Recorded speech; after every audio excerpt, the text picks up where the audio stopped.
Olá, eu sou Ludmila. Eu sou Larissa. E esse é o Prós em Família no nosso gabinete. Show! Nesse mês de junho, conversando sobre Sartre, sobre a sua obra, né, Larissa? E sobre como nós podemos nos valer dele dentro da prática clínica com adolescentes. E aí a gente já falou de vários conceitos importantes da obra do Sartre.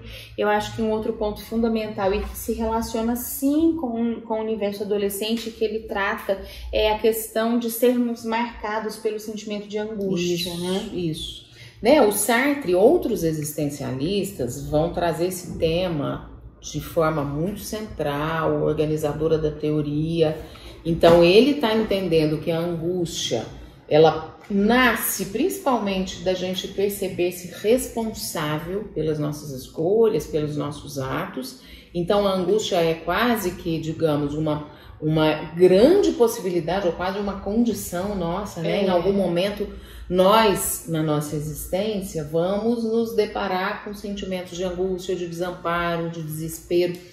E com adolescentes isso é muito presente, né? A angústia está ali. Às vezes ainda precede essa noção de que ele é responsável, mas ele se angustia porque ele enxerga o mundo como algo a ser conquistado. Será que ele terá potência para conquistar? Será que ele vai conseguir lidar com as falhas? Eu acho que a própria questão, num determinado momento, de ter que tomar decisões importantes, né, que vão refletir lá na frente sobre a vida que ele vai ter, sobre que profissão escolher.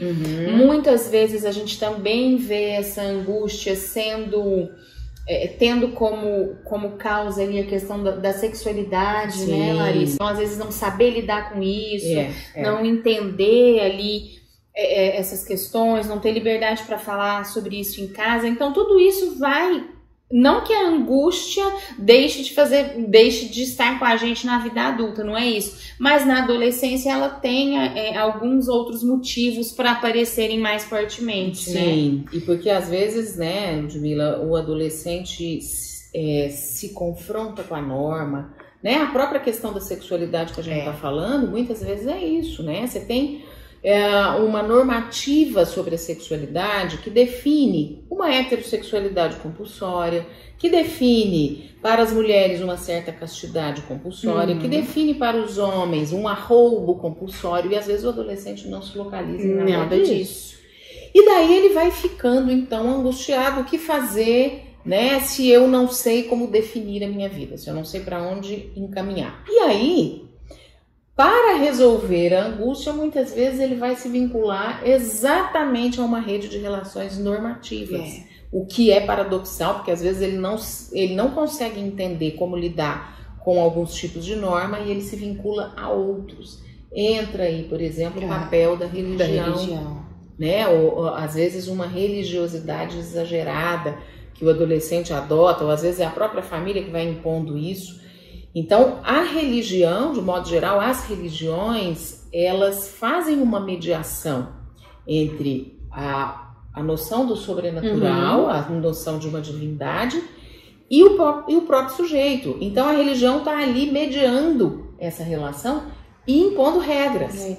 E aí eu acho que o que acontece é que ele quer se eximir de responsabilidade e aí parece mais fácil naquele momento deixar que alguém decida por mim, que é o que acontece quando você participa, né, de grupos normativos. Então ele não quer refletir sobre o problema, sobre o que está causando angústia, sobre a situação, e ele quer se eximir da responsabilidade. Só que aí entra uma coisa, uma frase do Sartre, né, ele fala algo do tipo que a existência de Deus não nos exime das nossas escolhas. Então não adianta você achar que ao se vincular a um grupo religioso, o seu problema vai estar resolvido e a angústia vai desaparecer, porque isso não vai acontecer. Exatamente. Isso também foi trabalhado, né, por outros existencialistas sobre, especialmente, o cristianismo. O Nietzsche é um que vai ter uma obra falando no cristianismo e dizendo que, olha, às vezes a gente fica infantilizado e muitas vezes o adolescente quer retornar a essa condição um pouco mais infantil, de alguém escolhendo por mim. Então a religião muitas vezes entra como uma instituição que tem uma autoridade importante, quer dizer, um conjunto, né? As religiões são conjuntos institucionais que têm uma autoridade importante porque falam em nome de Deus.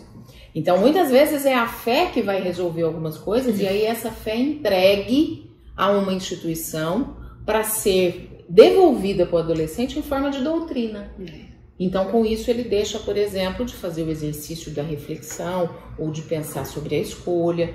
Então, aqui, mais uma vez, a sua possibilidade como terapeuta, como pedagogo... Era isso que eu ia dizer, né? Esse é o papel do terapeuta aqui. Isso. Não é fazê-lo, não é desmotivá-lo a participar de nenhum grupo religioso, mas é fazê-lo entender que... praticar esse exercício da reflexão e compreender que ele vai continuar sendo o responsável pelas suas escolhas. Isso, não dá para transferir, não dá para transferir, para entregar para uma instituição a definição sobre os caminhos da sua existência. Bom, no nosso próximo vídeo, um estudo de caso. Pra gente encerrar essa série, esse papo gostoso que fizemos aí durante todo o mês de junho sobre Sartre, um estudo de caso pra gente tratar, pra gente conseguir alocar todos esses temas, esses assuntos que nós tratamos aqui ao longo do mês de junho. Isso, vem prosear com a gente aqui no nosso gabinete. Te esperando. Satisfação pelo clique, fique à vontade, critique, não é tão só correr. Tamo aguardando o convite.